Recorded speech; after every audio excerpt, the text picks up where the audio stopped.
तो लोग कह देते हैं हमारी तरफ से एक पीपा भंडारे में तेल का दान। अब तूने दान कर दिया तो पूरी मत खा ले, तू खाया निपटा जन नरक कट। एक बोरी शक्कर हमारी तरफ से भंडारे में दान। अब एक बोरी शक्कर का दान दे दिया तो नुक्ति मत खाना, नहीं तो दुखेगी। फिर बाद में क्या नुक्ति और दुखती, फिर क्या उसका भी हमारे यहाँ व्याख्यान वर्णन किया। अगर कुछ चीज तुम्हें भगवान के भंडारे में देना है तो कह कर दो एक पीपा तेल भगवान के प्रसाद को दिया। काय को दिया? प्रसाद। प्रसाद का मतलब होता है कि चढ़ा हुआ खूब खाओ, फिर तो तुम झोला भी ले जाओ भर के दिया। मना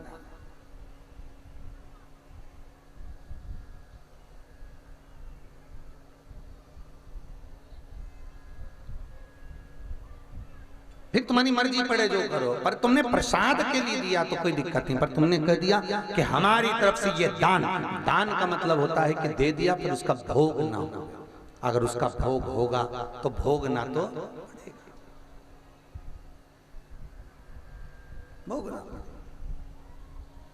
देव खूब देव। पर जिस जगह से आपको कुछ पाना है वहां पर प्रसाद के लिए, भोजन के लिए।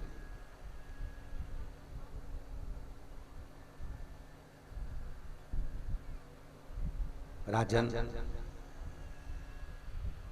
मांग तुझे क्या चाहिए? राजा बलि कहता है देकर वापस नहीं लूंगा, दे दिया तो दे दिया, अब लेऊंगा नहीं।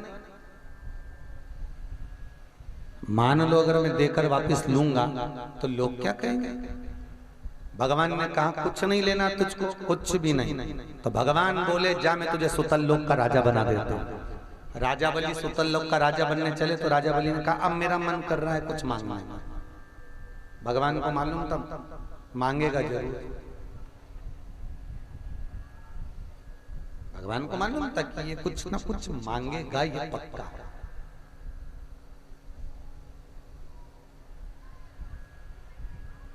मांग क्या चाहिए? महाराज आप अगर मुझे सुतल लोक का राजा बना रहे हो तो मेरे दरवाजे के द्वारपाल आप बन गए। भगवान मन में सोचे फंस गए, फंस गए। अब होता है कई लोग एक पति पत्नी रोज मंदिर जाते थे और मंदिर जाएं तो वो भगवान को देख के पत्नी हमेशा अपने पति से कहती देख लो सबसे ज्यादा अगर जिंदगी में कोई खुश है ना तो ये भगवान ही खुश है। पंखा चल रहा है, बढ़िया पोछा लगा हुआ फर्श है, भोग 56 भोग रोज मिल रहा है और भगवान आराम से खड़े हुए हैं। सबसे ज्यादा खुश भगवान है। अब राधा जी ने कन्हैया से कहा देखो ये अपने को कह रही अपन सबसे ज्यादा खुश है। सबसे ज्यादा खुश कौन है? तो भगवान कृष्ण बोले ये मनुष्य सबसे ज्यादा खुश है, अपन काय के खुश। इतने में उसने पति से कहा देखो सबसे ज्यादा खुश भगवान, अपन तो दुखी। इतने में राधा जी कृष्ण से बोली आज अपने काम करते हैं, इन दोनों को यहाँ खड़ा कर देते हैं और अपन दोनों इनकी जगह चलते हैं, देखते कौन खुश कौन। तो भगवान ने कहा चल।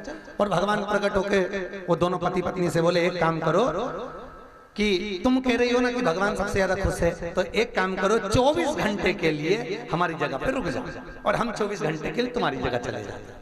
पत्नी ने पति से कहा हाँ बन जाओ, 56 भोग खाने को मिलेंगे, अपने को करना ही क्या। भगवान ने कहा बस जैसे हम खड़े रहते हैं वैसे खड़े रहना, वैसी की वैसी मुद्रा वैसी की वैसी। हाँ हाँ पत्नी बोली पति से बन जाओ। अब भगवान ने इन दोनों को राधा कृष्ण बना के खड़ा कर दिया और भगवान ये पति पत्नी बन के चले गए।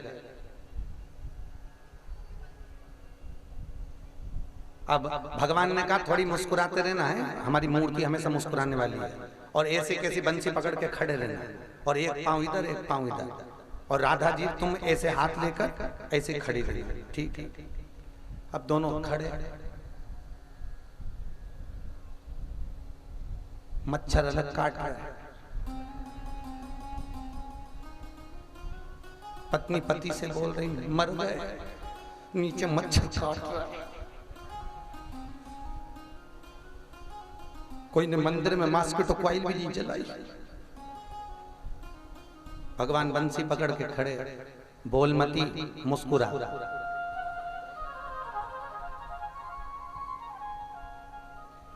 अब पत्नी बोली मुस्कुराऊं क्या, मच्छर काट रहे, मुस्कुरा।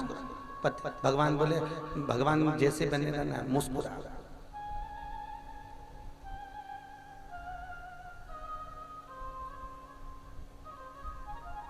अब इतने में कोई आया, वो अपना दुखड़ा रोक कर गया। फिर कोई आया, वो अपना दुखड़ा रो कर गया। फिर कोई आया, वो अपना दुखड़ा रो कर गया। थोड़ी देर बाद पंडित जी आ गए, गुलाब जामुन, इमरती, भजिया, पकोड़ा, जलेबी सब थाली में जमा के लाए, इनके सामने रखी, घंटी बजाई, ले गए।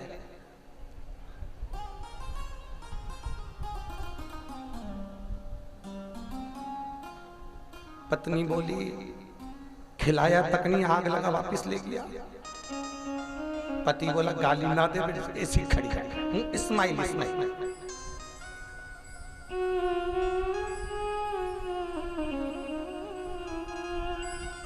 दरवाजा बंद कर दिया। रात को पत्नी पति से बोली अब सोए कहां? पति बोला सोना नहीं है, कोई भी आ सकता है at a time. Smile smile. इतने में छिपकली आ गई, नीचे छिपकली खड़ी रही। इस्माइल अब मंदिर में तो सभी चीज आ जाए, वो तुम्हारे साइड में मकड़ी आ रही है। पति बोला चुपचाप इस्माइल दे। छिपकली पांव पे चढ़ गई, नीचे चढ़ गई। पति इस्माइल मुस्कुरा। सवेरे दरवाजा खुला, भगवान राधा जी के साथ मिलने आए। मिलते से ही बोले और कुछ चाहिए? पति पत्नी दोनों बोले अपनी जगह खड़े हो जाते रहे। हाँ।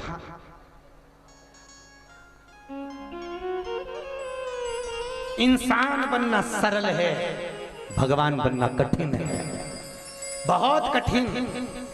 अपने को लगता है कि मंदिर में भगवान सुखी है, बंसी लेकर खड़ा हुआ है, 56 भोग लग रहे हैं, पंखे चल रहे हैं, चांदी और सोने के आभूषण पहने हुए हैं, हीरे रतन से जड़े हुए हैं। कोई भगवान से तो पूछे कि इतनों का दुखड़ा सुनने के बाद भी मुस्कुराता कैसे होगा? वो परमात्मा ही हो सकता है, कोई दूसरा नहीं।